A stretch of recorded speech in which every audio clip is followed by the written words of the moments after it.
Welcome to all in all channel. இன்றைக்கி நம்ம என்ன பார்க்க போகிறோம்னா அக்கார வடிசல். ஆமாம், நம்ம திருச்சியில் உள்ள திருவரங்கத்தோட ஸ்பெஷலான அக்கார வடிசல் அதை பற்றி தான் பார்க்க போகிறோம். அக்காரம்னா வெல்லம். இந்த ஸ்வீட்டை வெல்லத்தில் பண்ணுறதுனால தான் அக்கார வடிசல். வடிசல்னால் பால்லே பண்ணுறது தான். ஸோ இதுக்கு நம்ம முதல்ல ஒரு பேனில் நெய் விட்டு அதில் அரிசியும் சிறுபருப்பையும் சேர்த்துக்கணும். அரிசி ஒரு கப் சேர்த்துக்கிட்டோன்னா சிறுபருப்பு கொஞ்சமாக ஒரு 2 டீஸ்பூன் சேர்த்தா போதும். இதில் பச்சரிசிக்கு பதிலாக நான் வரகை தான் யூஸ் பண்ணியிருக்கேன். ஸோ அது ரோஸ்ட் ஆனதுக்கப்புறமா ஆல்ரெடி காய்ச்சி ஆற வச்ச ஒரு 3/4 லிட்டர் பால்லேருந்து கொஞ்சமாக பாலை ஆட் பண்ணியிருக்கேன்.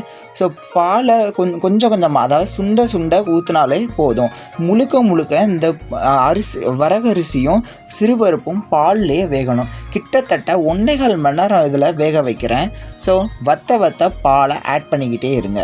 இது நல்லா வெந்து ஓரளவு குழஞ்ச பதத்துக்கு வந்ததுக்கப்புறமா, இந்த பதத்துக்கு வந்ததுக்கப்புறமா ஆல்ரெடி காய்ச்சி ஆற வச்சுட்டா வெள்ளைப்பாக உள்ளே ஆட் பண்ணிக்கலாம். ஸோ இதை உள்ளே சேர்த்துட்டு நல்லா கிளறி விட்டுட்டு ஃபைனலாக நம்ம நல்லா தாராளமாக நெய் விட்டு அதில் நட்ஸ் எல்லாம் ஆட் பண்ணி கொஞ்சம் பொரிஞ்சதுக்கப்புறமா நம்ம உள்ளே சேர்த்துக்கலாம். ஸோ ஃபைனலாக நம்ம அக்கார வடிசல் ரெடி. டேஸ்ட் பண்ணி பாருங்கள். எல்லோரும் சாப்பிட்டு என்ஜாய் பண்ணுங்கள். தேங்க்யூ ஃபார் வாட்சிங்.